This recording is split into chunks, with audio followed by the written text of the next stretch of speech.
यहोवा का धन्यवाद करो, क्योंकि वह भला है और उसकी करुणा सदा की है।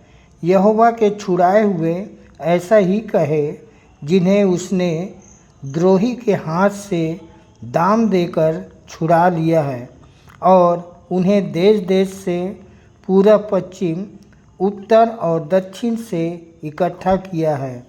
वे जंगल में मरुभूमि के मार्ग पर भटकते फिरे और कोई बसा हुआ नगर ना पाया। भूख और प्यास के मारे वे विफल हो गए। तब उन्होंने संकट में यहोवा की दुहाई दी और उसने उनको सकेती से छुड़ाया। मैं मुख्य आचार्य R.K. सोनवानी आप सभी को जय मसीह की। आज की ऑनलाइन रविवारी आराधना परमेश्वर पिता, परमेश्वर पुत्र और पवित्र आत्मा के नाम से प्रारंभ करते हैं। आमीन और आमीन। आप सबको जय मसीह की। मेरा नाम गीतांजलि धूरी है और मैं बसिया से आती हूँ। आने का कारण था मैं शैतानी शक्ति से ग्रसित थी। विश्वासी मंदिर की अगुओं की दुआ प्रार्थना में मैं ठीक हुई हूँ। परमेश्वर पिता का, हमारे मंदिर के अगुओं का हृदय से धन्यवाद देती हूँ कि मुझे ऑनलाइन की आराधना में प्रथम प्रार्थना के लिए दिया गया है।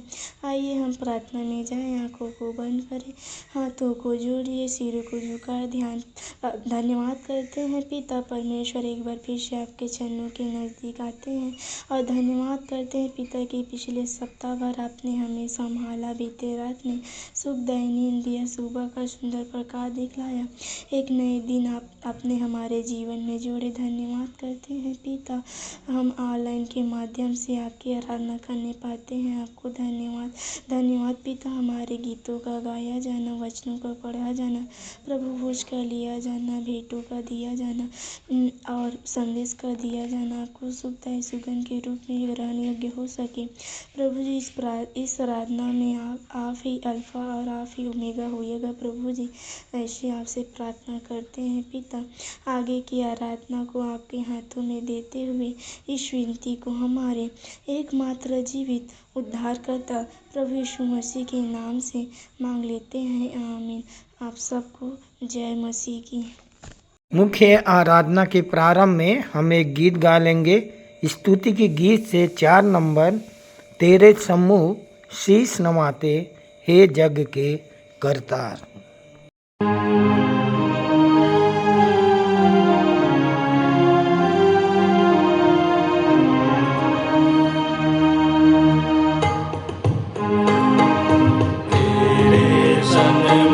शीश नवाते हे जग के करता।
में बंदे करे पुकार, व्याकुल हृदय तुझको पुकारे, आजा तारनहार। तेरे सन्मुख शीश नवाते, हे जग के करतार।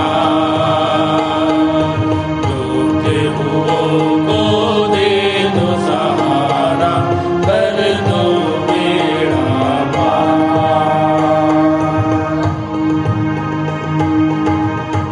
सभी को जय मसीह की। मेरा नाम राम गोपाल बिंजवार है। प्रभु में आए हुए 6 वर्ष हो चुके हैं। प्रभु में आने का कारण यह है, मेरी पत्नी बहुत ज़्यादा बीमार रहती थी। विश्वासी मंदिर के अगुओं की प्रार्थना द्वारा से भली चंगी पाई जाती है। जैसे हम लोग बच्चे हैं, दूसरों को बचाने का प्रयास करते हैं। धन्यवाद करते हैं पिता परमेश्वर की, और धन्यवाद करते हैं विश्वासी मंदिर के अगुओं की, जो कि हमें उत्तरवादी पाठ पढ़ने का अवसर दिया। आप सभी को जय मसीह की। मेरा नाम श्रीमती माया बिंजवार है। आइए उत्तरवादी पाठ पढ़ने के लिए निकाल लेंगे इफिसियों की पत्री 4 अध्याय, पहला पद से अंतिम पद तक। पहला पद मैं पढ़ूंगा और दूसरा पद माया के साथ आप सब पढ़ेंगे। इसलिए मैं जो प्रभु का बंधुआ हूँ, तुमसे निवेदन करता हूँ कि जिस बुलाहट से तुम बुलाए गए हो, उसके योग्य चाल चलो, अर्थात संपूर्ण दीनता और नम्रता तथा धीरज के साथ प्रेम से एक दूसरे के प्रति सहनशीलता प्रकट करो, और यत्न करो कि मेल के बंधन में आत्मा की एकता सुरक्षित रहे। एक ही देह है और आत्मा भी एक है, ठीक उसी प्रकार अपनी बुलाहट की एक आशा में तुम भी बुलाए गए थे। एक ही प्रभु, एक ही विश्वास, एक ही बपतिस्मा, और सबका एक ही परमेश्वर पिता है, जो सबके ऊपर और सबके मध्य और सब में है। परंतु हम में से प्रत्येक को मसीह का दान के परिमाण के अनुसार अनुग्रह दिया गया है। इसलिए वह कहता है, जब वह ऊंचे पर चढ़ा तो बंधुओं के समूह को बंधुआई में ले गया, और उसने मनुष्यों को दान दिए। अब इस कथन का कि वह ऊंचे पर चढ़ा क्या अर्थ है?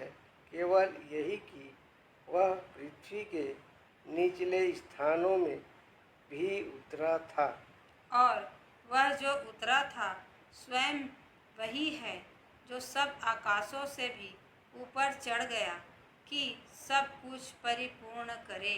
उसने कुछ को प्रेरित, कुछ को भविष्यवक्ता, कुछ को सुसमाचार प्रचारक, कुछ को पास्टर और कुछ को शिक्षक नियुक्ति करके दे दिया, कि पवित्र लोग सेवा कार्य के योग्य बने और मसीह की देह तक उन्नति करें, जब तक कि हम सब के सब विश्वास में और परमेश्वर के पुत्र के पूर्ण ज्ञान में एक न हो जाएं, परिपक्व न बन जाएं, अर्थात मसीह के पूरे डील डॉल तक बढ़ न जाएं।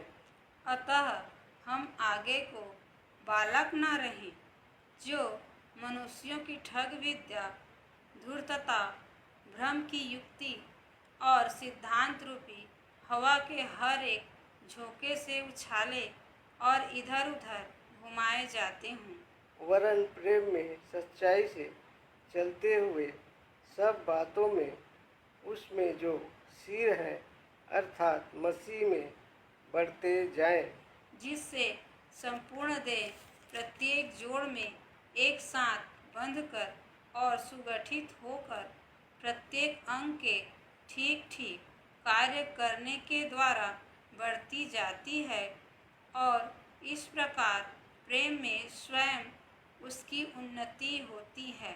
इसलिए मैं कहता हूँ और प्रभु में तुम्हें चेतावनी देता हूँ कि जिस प्रकार गैर यहूदी अपने मन की अनर्थ रीति पर चलते हैं, तुम आगे को वैसे ना चलो। क्योंकि उस अज्ञानता के कारण जो उनमें है और उनके मन की कठोरता के कारण उनकी बुद्धि अंधकार में हो गई है और वे परमेश्वर के जीवन से अलग हो गए हैं। वे शून्य होकर यहाँ तक लूचपन में लग गए कि वह प्रकार के गंदे काम करने के लिए ललायित रहते हैं। तुमने तो मसीह को इस प्रकार नहीं जाना।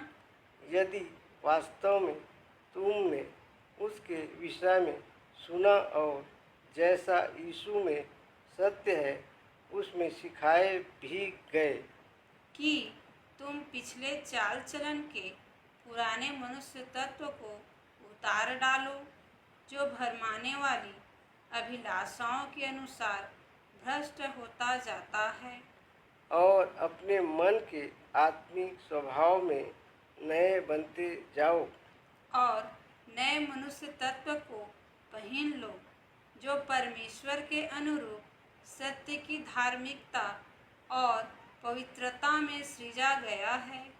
इस कारण तुम में से प्रत्येक झूठ बोलना छोड़कर अपने पड़ोसी से सच बोले, क्योंकि हम आपस में एक दूसरे के अंग हैं।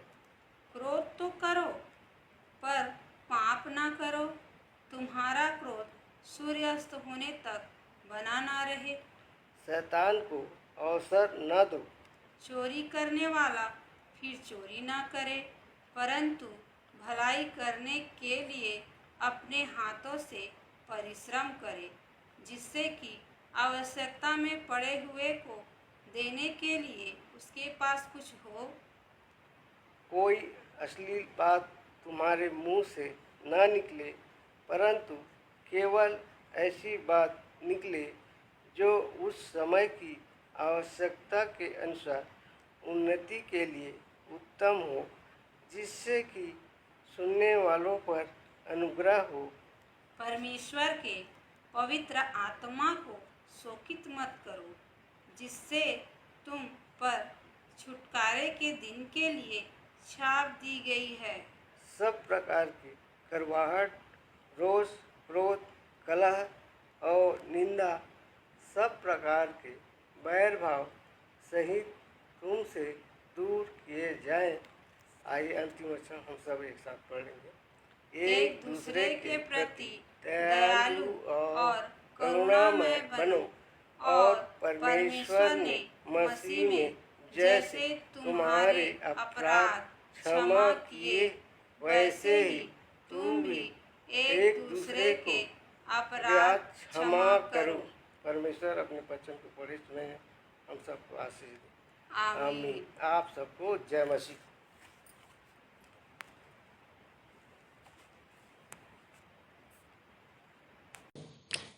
मैं सर्वशक्तिमान पिता पर स्वर्ग और पृथ्वी के सृजनहार परमेश्वर पर विश्वास रखता हूँ।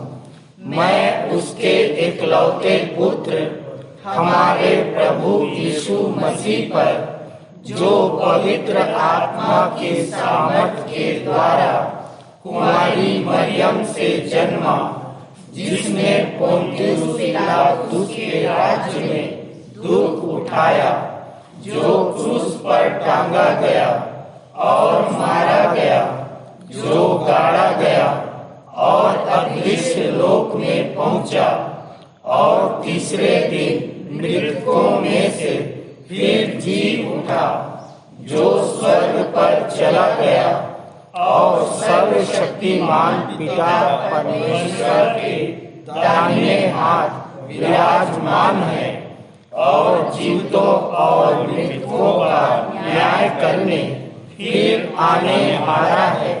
विश्वास रखता हूँ मैं पवित्र आत्मा पर, पवित्र सारी कलीसिया पर, संतों की संगति पर, देह के पुनरुत्थान पर, पापों की क्षमा पर और अनंत जीवन पर विश्वास रखता हूँ। आमीन। सामान्य सामाजिक एवं पारिवारिक कलीसियाई प्रार्थना हम कर लेंगे आचार्य कुमारी प्रतिभा शेष के द्वारा। आप सभी को जय मसीह की। मेरा नाम आचार्य कुमारी प्रतिभा शेष है और प्रभु में आए हुए मुझे 18 से 19 वर्ष हो गए हैं। आइए हम पास्टोरल प्रार्थना में जाएंगे। सर्वशक्तिमान अनुग्रहकारी प्रेमी पिता परमेश्वर, बड़े धन्यवाद के साथ प्रभु आपके चरणों के करीब आते हैं पिता। धन्यवाद करते हैं प्रभु जी कि आज के विश्राम दिन के लिए पिता परमेश्वर कि हम सभी विश्वासी भाई बहन इकट्ठे होने पाए पिता, इसके लिए धन्यवाद करते हैं पिता। धन्यवाद करते हैं पिता, बीते सप्ताह आपने हमें संभाले रखा, सुरक्षित रखा, हर एक दुर्घटनाओं से, बीमारियों से, शैतानी शक्तियों से बचा करके रखा पिता परमेश्वर, और जिसकी वजह से पिता आज हम आराधना में शामिल हो पाए हैं, इसके लिए हृदय से धन्यवाद करते हैं पिता, आपकी सुरक्षा के लिए प्रभु जी। धन्यवाद के साथ प्रार्थना निवेदन करते हैं पिता परमेश्वर कि आपने हमें ऑनलाइन माध्यम से इकट्ठे होने का मौका दिया प्रभु जी, डिजिटल माध्यम से पिता परमेश्वर। तो होने दीजिए जितने भी हमारे विश्वासी भाई बहन पिता परमेश्वर जो ऑनलाइन माध्यम से आराधना में जुड़े हुए हैं पिता, उन पर, उनके पूरे परिवार पर आपकी आशीष, आपकी सुरक्षा निरंतर बनी रहे प्रभु जी, और एक मन एक चित होकर वो आपके नाम की आराधना करने पाए पिता। धन्यवाद के साथ प्रार्थना निवेदन करते हैं पिता आज के विश्राम दिन के लिए पिता। और प्रभु जी जहाँ कहीं प्रभु आपके नाम से कलीसिया लगाई जाती है प्रभु जी, पिता परमेश्वर होने देना प्रभु, हर स्थान पर प्रभु आपकी उपस्थिति हो पिता। और जो लोग आराधना की अगुवाई करते हैं प्रभु जी, आत्मा और सच्चाई से आपकी आराधना करने पाए पिता परमेश्वर, और आपकी आत्मा की उपस्थिति को महसूस कर सके पिता, ऐसे आपसे प्रार्थना निवेदन है। अपने देश के लिए प्रार्थना निवेदन करते हैं पिता, जो देश आपने हमें दिया प्रभु जी, जहां हम स्वतंत्र रूप से रहने पाते हैं प्रभु जी, तो हम चाहते हैं प्रभु हमारे देश में अमन और शांति बनी रहे पिता परमेश्वर। और प्रभु जी होने दीजिए पिता, जितने भी राजनैतिक अगुवे हैं प्रभु जी, प्रशासनिक अधिकारी हैं प्रभु जी, उन सब पर आपकी आशीष हो पिता, जो हमारे देश, राज्य, नगर का संचालन करते हैं पिता, और वो जो पद उन्हें मिला आपकी ओर से मिला है प्रभु जी। तो प्रभु जी होने दीजिए पिता कि प्रभु जी वो ईमानदारी से देश का, नगर का संचालन कर सके पिता परमेश्वर, और हर एक गलत चीज़ों से प्रभु आप उन्हें बाहर निकालिए पिता, ऐसे आपसे प्रार्थना निवेदन है प्रभु जी।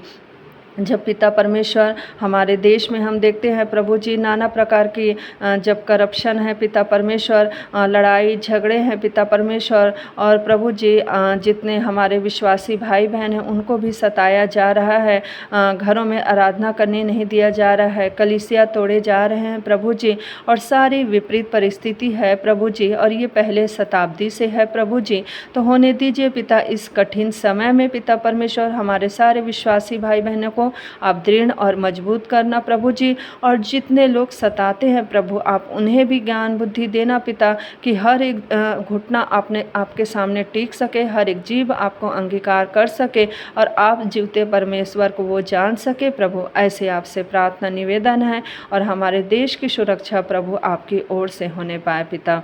प्रभु जी प्रार्थना निवेदन करते हैं पिता विदेशों के लिए भी प्रभु जी, जहाँ पिता हम देख रहे हैं चारों ओर युद्ध पर युद्ध हो रहे हैं प्रभु जी, भूकंप की स्थिति, भूकंप आ रहे हैं, बाढ़ें आ रही हैं प्रभु जी, और पिता परमेश्वर अन्न धन जन की प्रभु जी हानि हो रही है प्रभु जी। पिता परमेश्वर उन सारी विपरीत परिस्थिति को आपके सामर्थी हाथों में सौंपते हैं पिता परमेश्वर, और हर एक जगह में पिता परमेश्वर आप लोगों को संभाले रखिएगा पिता, और इस विपरीत परिस्थिति में प्रभु जी वो आप जीवते परमेश्वर को जान सके पिता, और हर एक जगह में प्रभु आपकी सुरक्षा होने पाए और एक देश प्रभु दूसरे देश को माफ़ कर सके पिता, अपने दुश्मनों को माफ़ करना वो सीख सके पिता, ताकि प्रभु जी उन सारे देशों में भी प्रभु अमन शांति आ सके। ऐसे आपसे प्रार्थना निवेदन है प्रभु जी। प्रार्थना निवेदन करते हैं पिता परमेश्वर हमारे मंदिर के अगुओं के लिए, संचालकगण, सह संचालिका,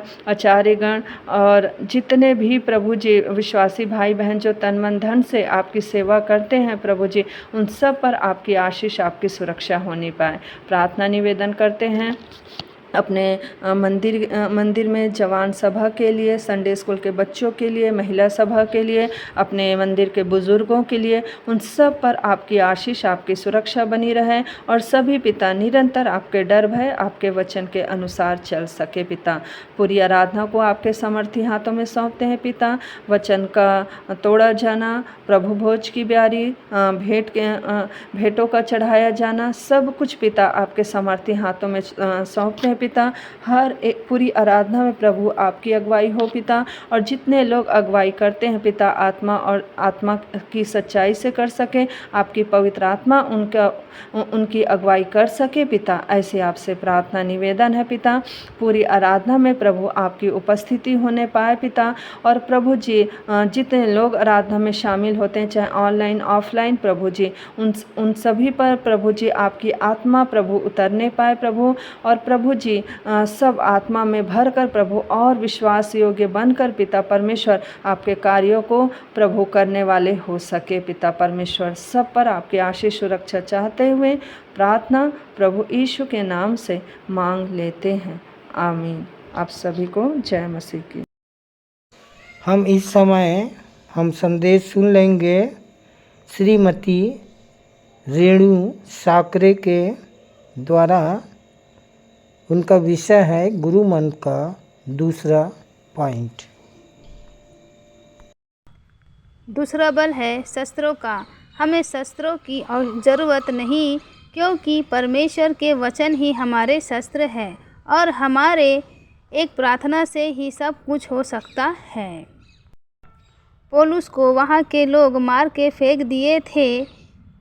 उसके साथ ही वहाँ जब आए, वह उठ कर खड़ा हो गया और उसके साथ चला गया। इसमें भी परमेश्वर की सामर्थ्य ही सिद्ध होती है, जो पाया जाता है प्रकाशित वाक्य 14 में। तीसरा बल है धन का। आज मानव धन अर्जन हेतु ढेरों उपाय करता है, जैसे नौकरी, दुकानदारी, व्यापार, बड़े बड़े पदों में जाने हेतु घूसखोरी, जमीन जायदाद संपत्ति हेतु भाई भाई की हत्या, सट्टा जुआ आदि। लेकिन ये सिर्फ धन अर्जन हेतु ही है। परमेश्वर ने हमें निर्बलता में सामर्थ्य दिया है। हालांकि हमें धन की आवश्यकता होती है, परंतु परमेश्वर हमें जो धन देता है उसमें वह संतुलन मिलाता है। जितना हमारे पास है उसे ही आशीषित कर देता है। धन यहोवा के आशीष से ही मिलता है और वह उसमें दुख नहीं मिलाता, जो पाया जाता है। नीति वचन 10:22। हमारे 1000 रुपये का काम 100 रुपये में ही हो जाता है। चौथा बल है बुद्धि का। सारी दुनिया आज ज्ञान अर्जन में लगा हुआ है। सभी पढ़ाई के पीछे भाग रहे हैं कि बड़े बड़े पदों में जाए, परंतु परमेश्वर के काम के लिए ज़्यादा ज्ञान की आवश्यकता नहीं है, क्योंकि परमेश्वर ने ज्ञानवानों को नहीं मूर्खों को चुना है कि ज्ञानवान लज्जित हो। परमेश्वर का कार्य है कि जैसे तुम बचे वैसे ही तुम दूसरे को बचाए, पराहित करे। यही परमेश्वर का सबसे बड़ा काम है। लोग ज्ञान अर्जित करते रह जाते हैं और परमेश्वर का काम नहीं करते। पुस्तकों के ज्ञान से ईश्वर को प्राप्त करना चाहते हैं, कार्य से नहीं। जैसे दो धार्मिक अगुवे अपने शब्दों को लेकर लड़ रहे हैं कि मेरे शब्द तुमसे ज़्यादा बड़े हैं, मेरा ज्ञान ज़्यादा महान है, मैं तुमसे ज़्यादा ज्ञान हूँ। एक दूसरे को छोटा बताते हैं। यह लोग ज्ञान की लड़ाई लड़ रहे हैं और परमेश्वर चाहता है कि हम ज्ञान हेतु नहीं काम हेतु लड़े, क्योंकि ज्ञान अपने कार्यों द्वारा सत्य होता है जो पाया जाता है। मत्ती 11:19 पर। इस प्रकार आज सारा संसार इन चार बलों के पीछे भागता रहता है और प्रभु हमें निर्बलता में सामर्थ्य प्रदान करता है। इसलिए प्रियो, जितना हो सके हम निर्बलता बनाए, संतुलन बनाए व बनाकर चले। इससे परमेश्वर निर्बलता में सामर्थ्य देते जाएंगे।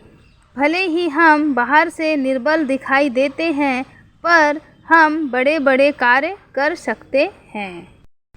इस संदेश के पढ़े सुने जाने में परमेश्वर हमें आशीष दे। मैं अपनी वाणी यही विश्राम देती हूँ और सबको जय मसीह की। सुंदर संदेश के लिए श्रीमती रेणु साकरे और उनके पूरे परिवार को प्रभु आशीष दें। प्रभु भोज विधि का संचालन आचार्य श्री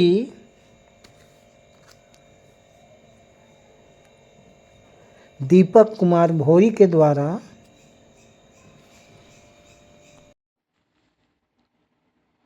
आप सभी को जय मसीह की। मेरा नाम आचार्य दीपक कुमार भोई है। प्रभु को ग्रहण किए मुझे 13 से 14 वर्ष हो गए।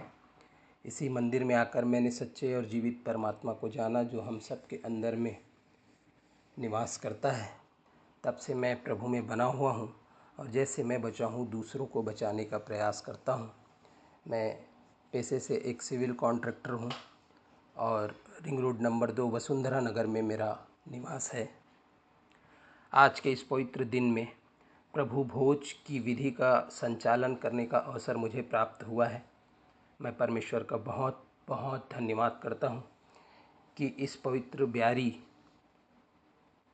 की संचालन का सुअवसर परमेश्वर ने मुझको दिया है। प्रभु भोज की विधि का संचालन ये वो विधि है जिसमें सहभागी होने से सचमुच हम सब स्वतंत्र हो जाते हैं।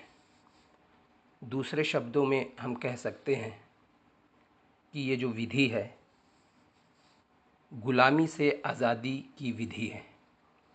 यूहन्ना 8:32 में यीशु ने हमसे कहा, तुम सत्य को जानोगे और सत्य तुमको स्वतंत्र करेगा। हम सब इस सत्य को नहीं जानते थे। हम सब इस सत्य से अनभिज्ञ थे कि जो लहू हमारे अंदर बहता है वास्तव में वह लहू हमारा नहीं है, पर किसी ने हमारे लिए अपने शुद्ध लहू को दिया है। ये जो हमारी देह है वास्तव में ये देह हमारी नहीं है। इस देह के लिए किसी ने अपने देह को हमारे लिए दे दिया है। हम इन बातों को पहले नहीं जानते थे और हम गुलामी में जीवन व्यतीत करते थे।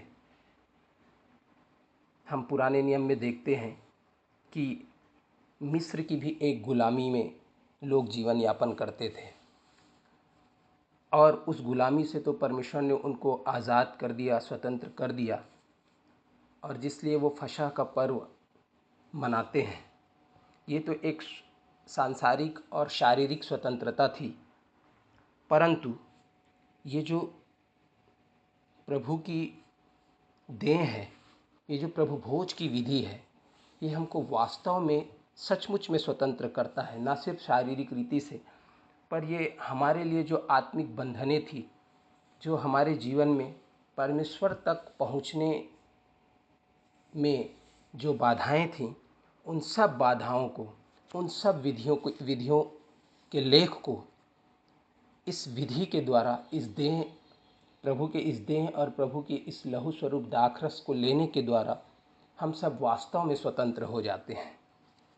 और जब हम आत्मिक जीवन में आगे बढ़ते हैं तो इस स्वतंत्रता को बनाए रखने के लिए, इस आज़ादी को बनाए रखने के लिए, कि जब हम इस आज़ादी को जान चुके हैं, हम इस आज़ादी को कैसे महसूस करते हैं?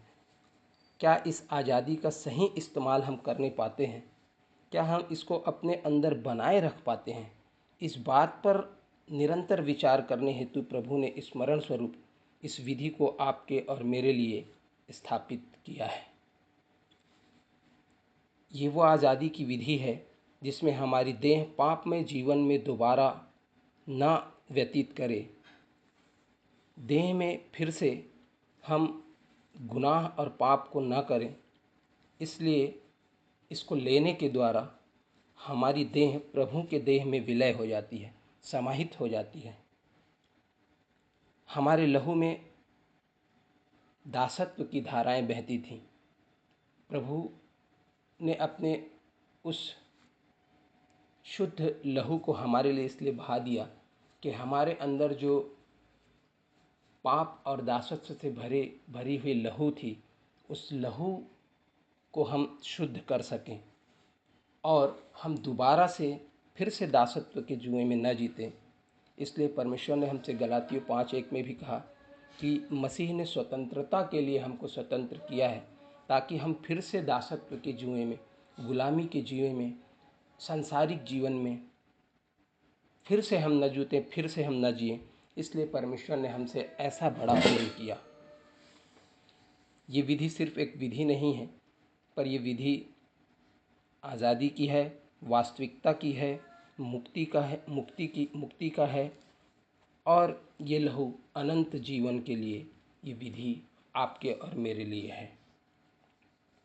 प्रियो, इसको लेने के बाद हम स्वतंत्र होकर परमेश्वर के लिए कार्य कर सकें और उसके लहू और उसके देह के प्रतीक के स्वरूप में ये प्रभु भोज को जब हम ग्रहण करते हैं तो हम प्रभु में जीवन व्यतीत करने के लिए बाध्य हो जाते हैं। हम परमेश्वर का बहुत धन्यवाद करते हैं कि उसने आपके और मेरे लिए, हम सब के लिए ऐसा उपाय किया कि हम परमेश्वर के स्वरूप में होकर परमेश्वर के दिए हुए कार्य को करने के लिए आज एकत्रित होते हैं। इस छोटे से संदेश के द्वारा परमेश्वर आपको और मुझे बहुतायत की आशीष दे। आप सभी को जय मसीह की।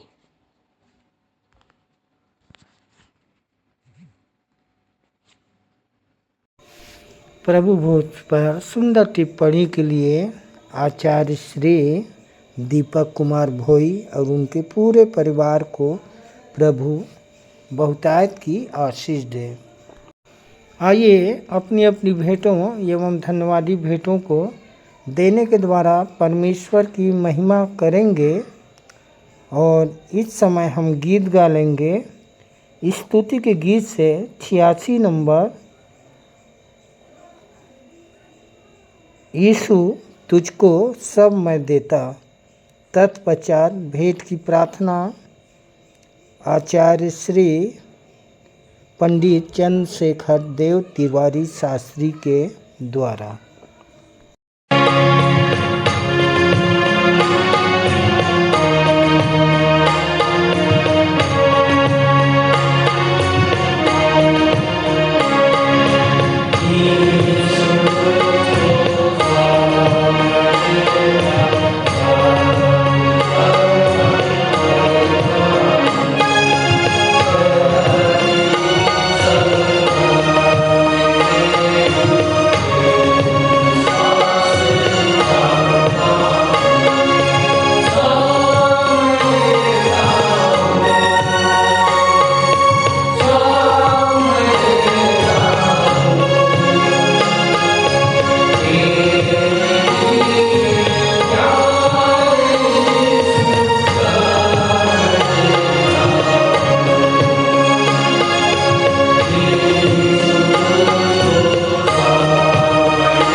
सबको आचार्य पंडित चंद्रशेखर देव तिवारी शास्त्री की ओर से जय मसीह की।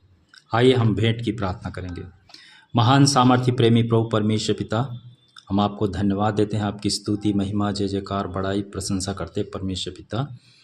प्रेमी प्रभु परमेश्वर पिता, आज जबकि हम सभी भाई बहन आपके सम्मुख जो भेंट लाए हैं प्रभु जी, उन्हें आप ग्रहण करें प्रभु, और अपनी सेवा के काम में इस्तेमाल करें कि आपके राज की बढ़ोतरी में खर्च किया जा सके प्रभु जी।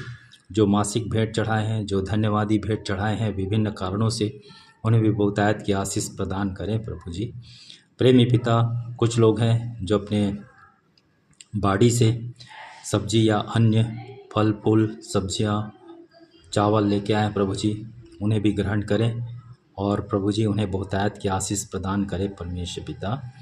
प्रेमी पिता, तेरे वचन कहता है कि सारे दशमांश मेरे भंडार में ले आओ, अतः हमें ऐसा बनाए प्रभु जी कि हम आपकी सेवा के लिए दशमांश और उससे भी अधिक देने वाले हो सके परमेश्वर पिता। साथ ही प्रभु जी हम अपने आप को जीवित पवित्र और तुझे ग्रहण योग्य भावता हुआ बलिदान करके चढ़ाते हैं प्रभु जी, और सारे मन सारे प्राण सारी बुद्धि सारी शक्ति से आपको प्रेम करके प्रभु जी हम हर्ष से खुशी से आपकी सेवा के लिए देने वाले हो सके परमेश्वर पिता।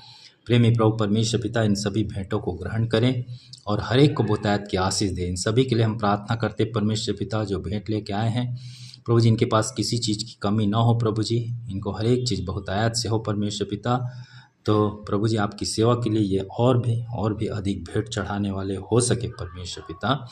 प्रेमी पिता प्रभु जी, इन भेंटों को आपको अर्पित करते हैं। हर एक भाई और बहनों के लिए हम विशेष आशीष को चाहते हुए धन्यवाद के साथ यह प्रार्थना यीशु मसीह के मधुर और मीठे नाम में एक मन एक चित्त होकर करते हैं, आमीन। आइए अंत में सुन लेते हैं अपने मंदिर के संचालक जी द्वारा पिछले सप्ताह के संदेशों की समीक्षा एवं उत्तरवादी पाठ पर संक्षिप्त टिप्पणी तथा आज के व्यवहारिक जीवन में इसका उपयोग। प्रभु यीशु मसीह के मधुर और मीठे नाम में आप सबको जय मसीह की। परमेश्वर का धन्यवाद हो कि जीवन के इस मुकाम पड़ाव क्षण तक हम सब मैं और आप सुरक्षित हैं, और समय है कि उसके वचन में से कुछ बातें हम सीख सकते हैं। प्रियो, जब भी कोई पाठ पढ़ा जाता है, जैसे आज का पाठ है इफिसियों 4:1-32, तो मैं स्मरण करता हूँ कि ये पाठ मैंने पिछले समय कब पढ़ा था। तो ये मान के चलिए कि हो सकता है महीने भर पहले या साल भर पहले या 10 साल पहले कभी। और जब आज हम इसको फिर से पढ़ते हैं तो निश्चित जानिए कि इस अवधि में हमारा ज्ञान कुछ अलग हो गया है, हमारी समझदारी कुछ और हो गई है। अगर 10-10 साल की बातों को जोड़ें तो आप सोचिए, जब आप 10 साल के थे तो उसी बात को कैसा समझते थे, 20 साल के बाद उसी बात को आप कैसा समझते हैं। और इस प्रकार से अब मैं चूँकि 72 साल का हो चुका हूँ और मैं स्मरण करता हूँ कि कैसे कुछ समय पश्चात हमारे सामने वे बातें बहुत स्पष्ट हो जाती हैं जो हम पहले नहीं समझ पाते थे या कठिनाई होती थी। और ऐसा ही समझ के सोचकर हम इस पाठ को पढ़ें, समझें। और मैं स्मरण करता हूँ कि पिछले सप्ताह जब मैंने वचन प्रारंभ किया था तो एक वचन है जो कि 1 कुरिन्थियों 15:19 में पाया जाता है,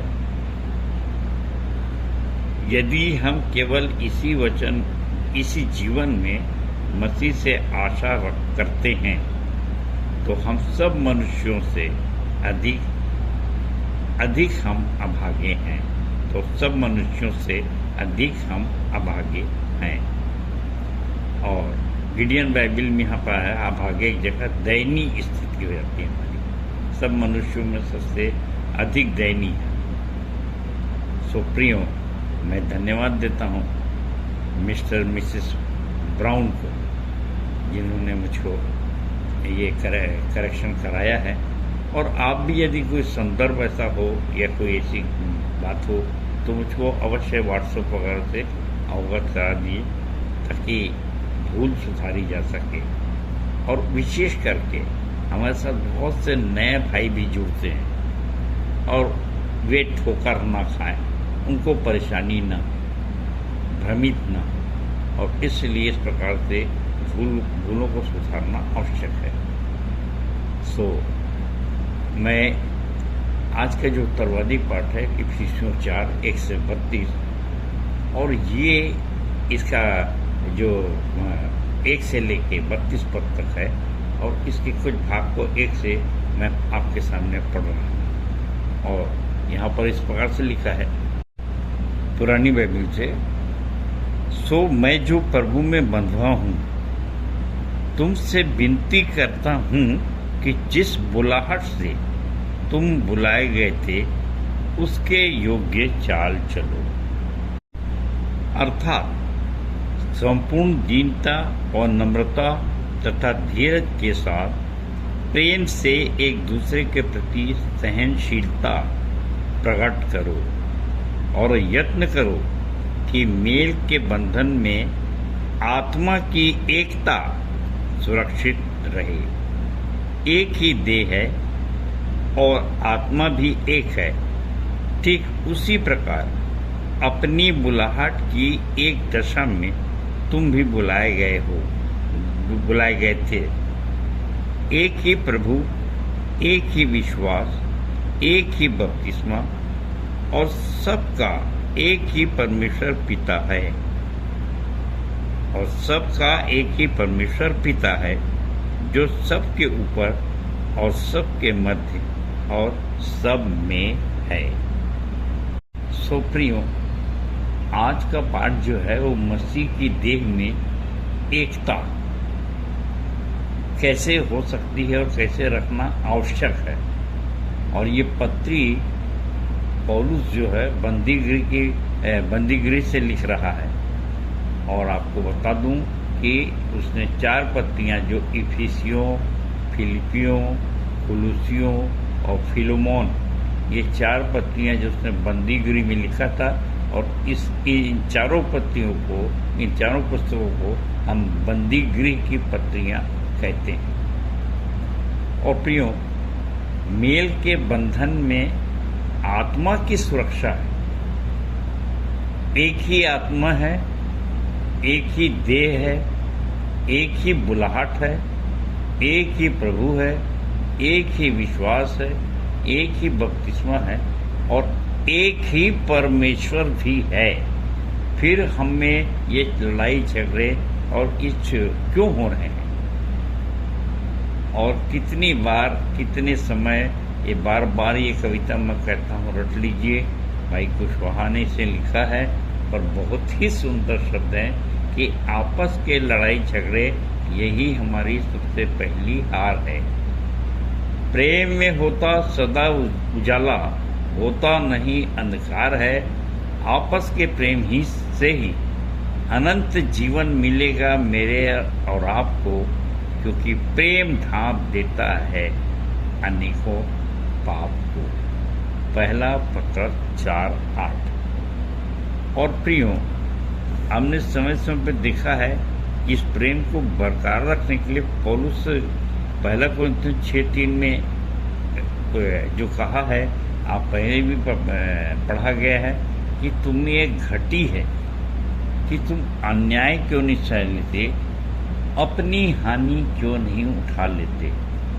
तो यदि आप परमेश्वर में सिद्ध हैं तो सारी जिम्मेदारी आप ही की है, आपकी और मेरी, कि अगला कितना भी हो, कितना भी दुष्ट हो, अगर हम लोग सिद्ध लोग उसको देखते हैं तो आज के सताव के समय हम चाह रहे हैं कि ये सरकार, ये सताव बहुत बढ़े, बहुत बढ़े। कभी कभी कानून कायदे की बात आती है तो मैं ये कहता हूँ कि भाई जब बाहर के लोग चर्चा सुनता बड़े कड़े नियम बनाए जा रहे हैं और वे घबरा जाते हैं। मैंने कहा कि अभी कुछ भी नियम नहीं बना भाई, आज तो हम प्रजातंत्र में जी रहे हैं और होना ये चाहिए कि बहुत अगर वे नाराज रहे, उनकी गवर्नमेंट है, सब चीज़ें जैसे मैं बताया सारी शक्तियाँ उनके पास है, तो उनको बता देना चाहिए, बना देना चाहिए कि जो बाइबल पढ़ते पकड़ा गया या जिसके घर में बाइबल मिली उसको फांसी की सजा देती और कड़े नियम बनाइए। और फिर देखिए कि जो सिद्ध परमेश्वर, हम जो मसीहा कहलाते हैं, हम जो उसको जश्न के रूप में लेना चाहते हैं, हम लोग कितने आनंद की बात है, क्योंकि हम जानते हैं कि बच्चे लोग हमको मार डालेंगे, लेकिन हम तो बुजुर्ग हैं, हम तो सियाने हैं, हम तो सिद्ध हैं, हम तो परफेक्ट हैं, हम तो जयवंत से भी बढ़कर हैं, तो हमको तो सब मजा आएगा। हम तो कहा एक गोलियत नहीं 4 गोलियत भेजिए, कितना मजा आया शद्रक मिश्र अबेदनगो को। राजा साहब आपने आग का भट्ठा लगाया है, आपने उसको 2 गुना 4 गुना बढ़ाया, और जितना बढ़ाया हम तो कहते हैं उसको डबल बढ़ा दीजिए, बहुत मजा आएगा, क्योंकि हम तो आग का बपतिस्मा पाए हुए लोग हैं, सिद्ध हैं। ये सब कितने आनंद की बात होती है। परंतु आप देख रहे हैं बाहर निकल के कि बहुत से विचारधाराएं आ गई हैं, और मैं अगर शायद ज़्यादा किसी सभा में कह दूं तो बहुत मुश्किल हो जाएगा। और वैसे भी वो 1-2 बार हुआ है कि मैंने कहा है और कुछ धार्मिक हुए नाराज भी हुए, बोलिए कैसी बात करता है। सो प्रियो, सारांश यही है कि एकता से हम एक चित्त बने, एकता से हम एक चित्त बने, 2 चित्ते नहीं, जो सबसे बड़ा पाप है। भजन संहिता 119-113 मत भूलिए कि मुझको 2 चित्ते लोगों से घृणा है। तो कितने आनंद की अनुभूति होती है। वे जो संकल्प करके निकल गए घर से मसीहा बनने के लिए, तो जब भी मृत्यु की बात आएगी तो उनके तो चेहरे में अंदर ही अंदर मुस्कुराहट आ जाना चाहिए। देखिए, मैं बहुत मज़ा लेता हूँ, और जब ये सताव आते हैं तो मैं अंदर ही अंदर बहुत आनंदित होता हूँ। आप कहाँ हैं? आप क्या सोचते हैं? इसलिए अपने आप को देखिए, परखिए। और मैं अब आपके सामने 10वां पद पढ़ रहा हूँ। और वह जो उतरा था स्वयं वही है जो सब आकाशों से भी ऊपर चढ़ गया कि सब कुछ परिपूर्ण करे। और पुरानी बाइबल के शब्द देखिए, और जो उतर गया यह वही है जो सारे आकाश से ऊपर चढ़ भी गया कि सब कुछ परिपूर्ण करे। तो प्रियो, आज मेरे और आपके सामने एक प्रश्न है। आप जानते हैं कि पड़ोसी से प्रेम करने के लिए एक उतर गया, फरीसी और शास्त्री, या फिर जो ऊंचे सिंहासन पे बैठते हैं, ऊंची सवारी करते हैं, वे नहीं उतर पाते। लूका 10:27 स्मरण करिए कि याजक और लेवी नहीं उतर पाए, परंतु सामरी उतर गया। और जो उतर गया, कई बार मजे की बात मुझे लगती है कि अब मैं भी उतर गया हूँ, ऐसा हम लोग कहते हैं अक्सर। कोई भी आचरण करने के लिए मैं भी उतर गया हूँ, भाई प्राण की बाजी लगाकर मैं भी उतर गया हूँ इस मैदान में पहलवानी करने की। तो इस प्रकार से यदि कोई उतर जाए तो उसको आकाश की चीजें भी दिखाई देती हैं, अनदेखी वस्तुओं को हम देखते हैं, जो आंखों ने देखा, कानून ने सुना, जो बातें मनुष्य के चित्त में नहीं चाहिए, वे ही परमेश्वर ने अपने प्रेम रखने वालों के लिए तैयार की है। सो प्रियो, जैसे यीशु मसीह उतरे वैसे हमको भी उतरना है। और ये चांस है हमारे लिए प्राण गंवाने का, पड़ोसी से प्रेम करने का। फिर देखिए कि हम आकाश की बातें देखते हैं और वही चीज़ है कि जो यूहन्ना 3:11-12 में कही गई कि जब मैंने तुमसे पृथ्वी की बातें कही और तुम नहीं प्रतीति करते तो आकाश की बातें, आसमान की बातें, स्वर्ग की बातें क्यों कर प्रतीति करोगे। तो 11 से 16 के बीच में जो का सारांश है वो आपके सामने रखना चाहूँगा, विशेषकर 13 पद को, कि सबको हम सबको अलग अलग वरदान है ताकि मसीह के डील डॉल में हम परिपक्व हो जाएं और हमारे प्रेम और एकता से मसीह की देह उन्नति पाए, मसीह की हेल्थ बढ़ती जाए। कितने आनंद की बात है, समझ लीजिए। 17 से 24 के बीच देखें तो पौलुस बताता है तुम ज्योति के संतान हो। और 24वां पद में आपके सामने पढ़ रहा हूँ, और नए मनुष्यत्व को पहन लो जो परमेश्वर के अनुरूप सत्य की धार्मिकता और पवित्रता में सृजा गया है। तो कितनी अच्छी बात है कि नई पर्सनालिटी, नया व्यक्तित्व, नए कपड़े, कितने नई विचारधारा, एक जिंदा दिली वाली विचारधारा, ये सब हमारे में आ जाना चाहिए क्योंकि हम ज्योति की संतान हैं। अब आगे के संदेश के लिए अपन दूसरे भाग में जा रहे हैं, आइए चलें। ये हमारा दूसरा भाग है और हम इफिसियों 4 पर मनन कर रहे हैं। और प्रियो 25 से 32 पद के बीच में देखिए कि विशेषकर 26वां पद आपके सामने पढ़ रहा हूँ, क्रोध तो करो पर पाप न करो। मेरे प्रियो यहाँ पे 27वां पद, शैतान को अवसर न दो। यानी जब जब हम क्रोधित होते हैं तो इस समय शैतान बड़ा आनंदित होता है, बड़ा खुश होता है और भड़काता है और भड़काता है। मन में बहुत से ऐसे विचार लाता है, नेगेटिव नकारात्मक विचार लाता है। और हम जानते हैं कि पूरी जेल इसी बात से भरी हुई, और इसलिए हमको सावधान करता है परमेश्वर का वचन कि सूर्य अस्त होने तक तेरा क्रोध बना न रहे। और यदि ऐसा नहीं होता, क्रोध रहता है और कई दिन तक हम रहता है, तो एक चीज हमेशा स्मरण रखिए कि मन का आनंद जो औषधि है, क्रोध तो है जो हमारी हड्डियों को सड़ा देगा, नष्ट कर देगा। परंतु इसके विपरीत जो है, अब वो 30वां पद देखिए 30, वहां इस प्रकार से लिखा, परमेश्वर के पवित्र आत्मा को शोकित मत करो जिससे तुम इस छुटकारे के दिन के लिए जिससे तुम पर छुटकारे के दिन के लिए छाप दी गई है।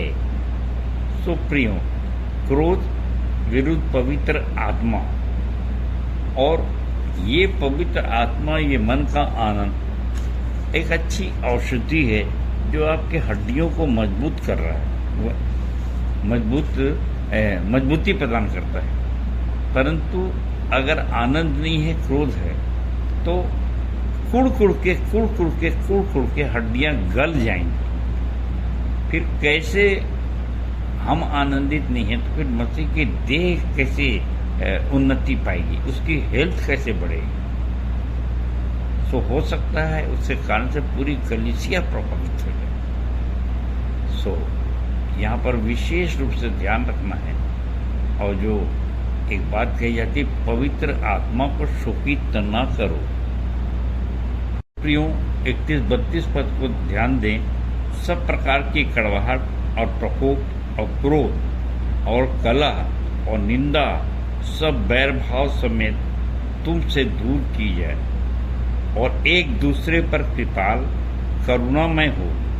और जैसे परमेश्वर ने मसीह में तुम्हारे अपराध क्षमा किए, वैसे ही तुम भी एक दूसरे के अपराध क्षमा करो। प्रियो, ये पवित्र आत्मा जब हमारे अंदर आती है तो वो सारे गुणों को लेकर आती है। और हम एक सांस में अगर बोलें तो लोभ, क्रोध, मोह, डर, ईर्ष्या, व्यभिचार, निराशा, दुचित्तपन, घमंड, ये सब दुष्ट आत्मा की चीजें हैं। परंतु पवित्र आत्मा क्या है आप सब जानते हैं। प्रेम, आनंद, मेल, धीरज, कृपा, भलाई, विश्वास, नम्रता और संयम। तो ये सब मेरे दिल दिमाग में रटी हुई बातें हैं। परंतु जो पवित्र आत्मा से भरा रहता है, बड़ी से बड़ी घटना हो जाती है, उसके चेहरे में एक मुस्कुराहट होती है, आनंद होती है। हम उसको कभी कभी कहते हैं ये सदाबहार व्यक्तित्व, हर परिस्थिति में आनंदित रहता है। सो ये है परमेश्वर की सिद्धि। और हम सब जानते हैं कि अगर ये पवित्र आत्मा के विरुद्ध हम करते हैं, शोकित कर देते हैं, पाप करते हैं, तो उसके लिए मत्ती 12:31-32 से बहुत स्पष्ट रूप से यीशु मसीह ने समझाया। मत्ती 12:31-32। इसलिए मैं तुमसे कहता हूँ, मनुष्य का हर पाप और निंदा क्षमा की जाएगी, परंतु पवित्र आत्मा की निंदा क्षमा न की जाएगी। और जो कोई मनुष्य के पुत्र के विरोध में कोई बात कहेगा, उसका यह अपराध क्षमा किया जाएगा, परंतु जो कोई पवित्र आत्मा के विरोध में कुछ बोलेगा, उसका यह अपराध न तो इस युग में और न आने वाले युग में क्षमा किया जाएगा। प्रियो, इसी मत्ती 11:33 पद में यीशु मसीह ने बहुत अच्छा कहा, या तो पेड़ को अच्छा कहो या उसके फल को भी, या पेड़ को अच्छा कहो उसके फल को भी, या पेड़ को निकम्मा कहो और उसके फल को भी, क्योंकि पेड़ अपने फल ही से पहचाना जाता है। और जब ये पहचानने की बात आई है प्रियो, तो अक्सर मैं याद करता हूँ कि पवित्र आत्मा के नाम से, पवित्र आत्मा को जब हम शोकित करने के बारे में जानना चाह रहे हैं, तो मैंने बहुत सारांश में इस बात को पर मनन किया है कि जैसे कि यूहन्ना बपतिस्मा दाता ने कहा था कि भाई मैं तो पानी से बपतिस्मा देता हूँ, तो मेरे बाद आने वाला पवित्र आत्मा और आग का बपतिस्मा देगा। और आज के समय में जब विभिन्न प्रचारक आ गए हैं, बहुत से दर्शन आ गए हैं, तो उसका एक एक लाइन में सारांश ये है कि बहुत से कहते हैं भाई हमारे अंदर पवित्र आत्मा है, तो वे आनंद भाषा बोलते हैं। और ये सब समस्त भाषाएं, मैं सोचता हूँ कि भाई ज़्यादा उस पर पहला कुरिन्थियों 14 में तो बहुत कुछ लिखा है, परंतु मेरे हिसाब से वे समस्त भाषाएं जो हमारी समझ में नहीं आती, अन्य भाषा हैं, आप मान लो भाई कहाँ लगे। अब हमारी समझ में नहीं आ रहा, हम काहे के लिए डिस्कस करें। मान लिए भाई आप अन्य भाषा जानते हैं, बहुत अच्छी बात है, मत उसके चक्कर में पड़िए, ना उसके विरोध में भी कोई बात मत कहिए। दूसरी बात कि पवित्र आत्मा एवं आग का बपतिस्मा, मैं जानता हूँ कि बहुत सारे हमारे प्रिय जी थे और बहुत से प्रचारक आए, बोले अभी तक आप लोग यहाँ पे पानी का बपतिस्मा देते हैं और हम पवित्र आत्मा का बपतिस्मा देंगे क्योंकि हमने पवित्र आत्मा पाया। तो ये है क्या? मैंने कहा ठीक है भाई, आप पवित्र आत्मा का बपतिस्मा पा लिए, तो आपके और मेरे समझने के लिए पवित्र आत्मा के 9 फल आपके अंदर दिखना चाहिए। क्योंकि जैसे हमने अभी पढ़ा मत्ती 11:33 में कि आप अपने फलों से पहचाने जाओगे, हम आपके फल देखेंगे, पवित्र आत्मा के 9 फल, और हम मान लेंगे कि आपने पवित्र आत्मा का बपतिस्मा पाया है। बिल्कुल सरल सी बात।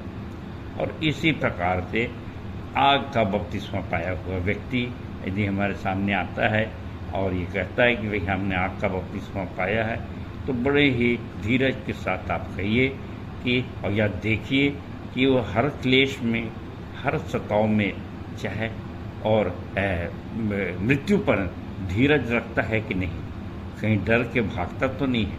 तो ये सब अगर उसके में लक्षण दिखाई दे तो निश्चित रूप से मान लीजिए कि वो आग का बपतिस्मा पाया हुआ व्यक्ति है। सो प्रियो, इसमें ज़्यादा भ्रमित होने की आवश्यकता नहीं है, क्योंकि इस संदेश को ख़त्म करना है। और इसलिए मैं एक छोटी कहानी को रिपीट करना चाहता हूँ। आपने सुना होगा कि एक संत था और एक डाकू खड़क सिंह, और संत के पास एक शानदार घोड़ा था। अब डाकू खड़क सिंह उसके पास उस घोड़े को खरीदने की बात करता है। अरे संत ने कहा कि भाई मैं इससे दूर दूर यात्रा कर लेता हूँ, दूर तक अपना काम कर लेता हूँ, और मैं इसको बच्ची की तरह पाला हूँ, इस प्यारे से घोड़े को मैं बेचना नहीं चाहता।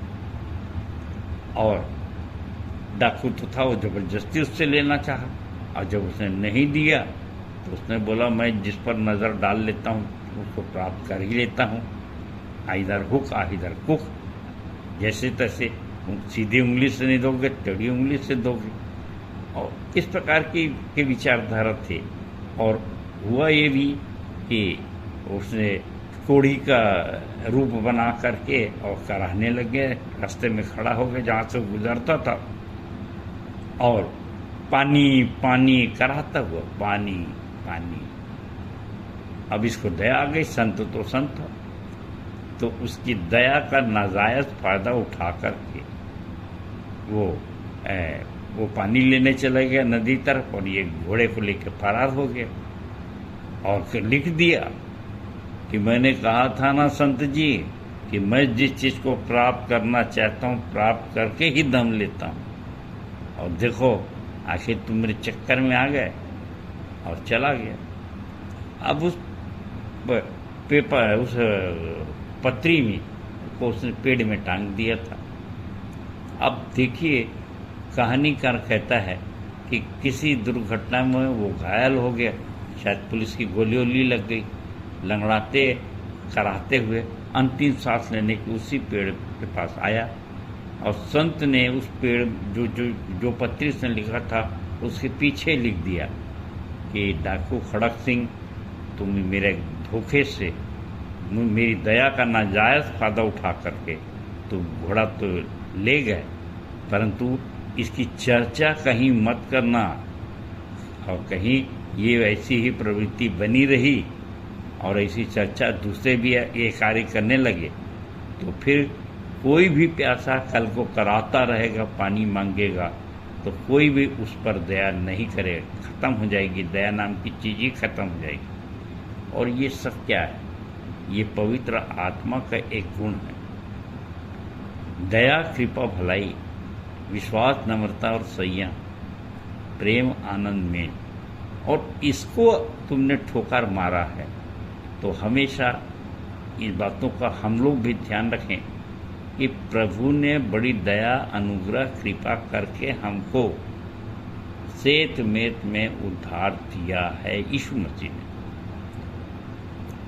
तो उस उद्धार से हम धोखा देकर, कभी कोई भाषा बोलकर ये ना कहे कि ये आनंद भाषा है, और कभी किसी को ठगने के लिए ना कहें कि भाई ये पवित्र आत्मा का बपतिस्मा है और ये आग का बपतिस्मा।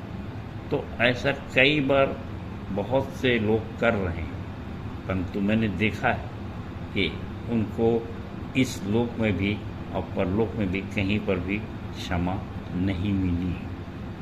सो प्रियो, हम जो जानते सो कहते हैं, और इस विचार से मैंने इन बातों को कहा है।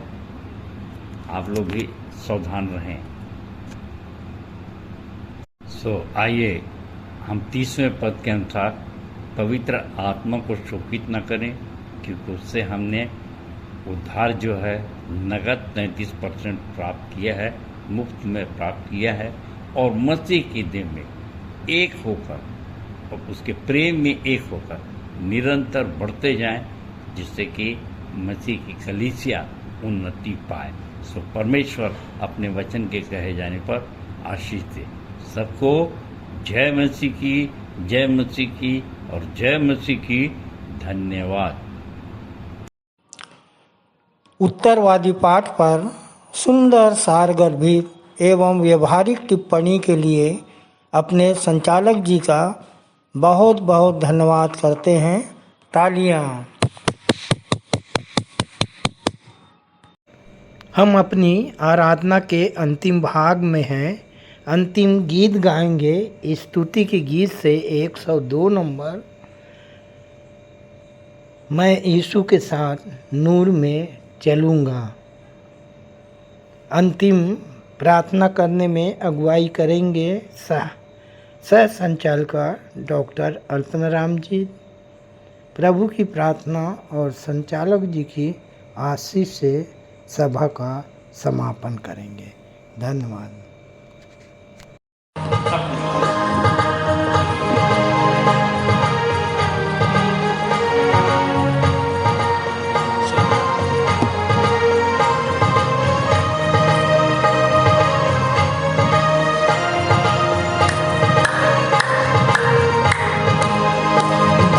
यीशु के साथ नूर में चलूंगा, दिन रात उसके पीछे मैं चलूंगा, पीछे चलूंगा बता पाऊंगा, यीशु मेरा मुंगी मसलूम। चलते चलते नूर में यीशु के साथ, हालेलुया, चलते चलते थामते यीशु के हाथ, नूर में मैं चलूंगा पता पाऊंगा, यीशु मेरा मुंगी मसलूम। मैं यीशु के साथ नूर में चलूंगा, कर अंधेरी राह में न डरूंगा, पैर उठाऊंगा दिल से गाऊंगा, यीशु मेरा मुंगी मसलूम। चलते चलते नूर में यीशु के साथ, हालेलुया, चलते चलते थामते यीशु के हाथ, नूर में मैं चलूंगा पता पाऊंगा, यीशु मेरा मुंगी मसलूम। मैं यीशु के साथ नूर में चलूंगा, जब कभी भी आवाज उसकी सुनूंगा, उससे कहूंगा फर्ज सब दूंगा, तू ही मेरा मुंगी मसलूम। चलते चलते नूर में यीशु के साथ, हालेलुया, चलते चलते थाम के यीशु के हाथ, नूर में मैं चलूंगा पता पाऊंगा, यीशु मेरा मुंगी मसलूम। मैं यीशु के साथ नूर में चलूंगा, ताके ताके रोज मदद पाऊंगा, रंजिया खुशी हो या नजदीक मौत हो, यीशु मेरा मुंगी मसलूम। चलते चलते नूर में यीशु के साथ, हालेलुया, चलते चलते थामते यीशु के हाथ, नूर में मैं चलूंगा पता पाऊंगा, यीशु मेरा मुंगी मसलूम। मैं यीशु के साथ नूर में चलूंगा, अपनी आँख उसकी तरफ लगाऊंगा, हाथ में ले सलीब झंडा है अजीब, यीशु मेरा मुंगी मसलूम। चलते चलते नूर में यीशु के साथ, हालेलुया, चलते चलते थामते यीशु के हाथ, नूर में मैं चलूंगा पता पाऊंगा, यीशु मेरा मुंगी मसलूम। अंत में आइए प्रार्थना करें। हमें अपने पवित्र देह का अंग बनाने वाले हमारे जीवित पिता परमेश्वर, आपकी उपस्थिति में आज की आराधना हम संपन्न कर सके। प्रभु जी, हम आपका बहुत धन्यवाद करते हैं पिता। प्रभु जी, हम विश्वास करते हैं कि हमारे गीतों का गाया जाना, भेंट चढ़ाना, प्रभु भोज का लिया जाना, प्रभु जी गवाहियों का देना, संदेशों का सुनना, सब कुछ प्रभु आपको सुखदायक सुगंध के रूप में ग्रहण हुआ है। सामर्थी पिता परमेश्वर, आज के संदेश में प्रभु जी हमने ये सीखा कि प्रभु आपने हमें अपनी देह का अंग बनाया और प्रभु जी आपकी देह में हमें मेल के बंधन में आत्मा की एकता को सुरक्षित रखना है प्रभु जी, और एक चित्त बने रहना है, क्योंकि प्रभु जी ऐसे ही जीवन को आप ग्रहण करते हैं। इसलिए प्रभु आप हमारी सहायता कीजिए पिता कि हम किसी भी बात में हम शैतान की युक्तियों में जो फूट डालना चाहती हैं प्रभु जी, शामिल ना होने पाएँ। सामर्थी पिता परमेश्वर, आज जितने भी लोग अपनी समस्याओं को लेकर आपके चरणों पर आए हैं, उन सब की समस्याओं को दूर करिए, हर एक को चंगाई दीजिए, शैतानी शक्तियों से मुक्ति दीजिए पिता। और हम ऐसे ही प्रभु जी आपके कार्यों को करते हुए इस अगले सप्ताह को भी बिता सकें। और यदि आपकी इच्छा हो प्रभु जी, तो अगले सप्ताह फिर से हम मिलकर आपकी स्तुति और आराधना कर सकें पिता। सारी बातों में आपको महिमा देते हैं और बड़े ही धन्यवाद के साथ विनती यीशु मसीह के नाम से मांगते हैं, आमीन। तू जो स्वर्ग में है, तेरा नाम पवित्र माना जाए, तेरा राज्य आए, तेरी इच्छा जैसे स्वर्ग में पूरी होती है, वैसे ही इस पृथ्वी पर भी पूरी हो। हमारे दिन भर की रोटी आज हमें दे, और जैसे हमने अपने अपराधियों को क्षमा किया है, वैसे ही तू भी हमारे अपराधों को क्षमा कर, और हमें परीक्षा में ना डाल, परंतु बुराई से बचा, क्योंकि राज्य, पराक्रम और महिमा सदा तेरे ही है। आमीन। और अब हमारे पिता परमेश्वर का प्रेम, खुदावंद प्रभु यीशु मसीह का अनुग्रह है, पवित्र आत्मा की शांति और सहभागिता हम सब के ऊपर अब से लेकर सदा काल तक होती रहे। आमीन। यीशु की शोभा दिखाई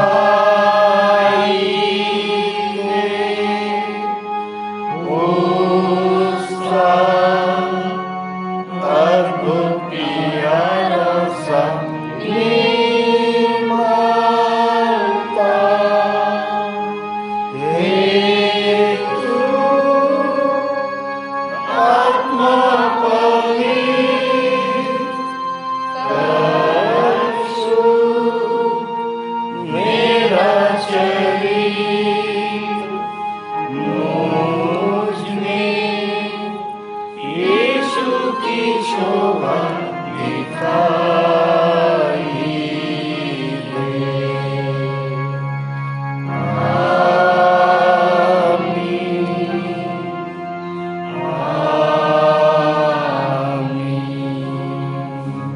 आप सबको जय मसीह की। जय मसीह।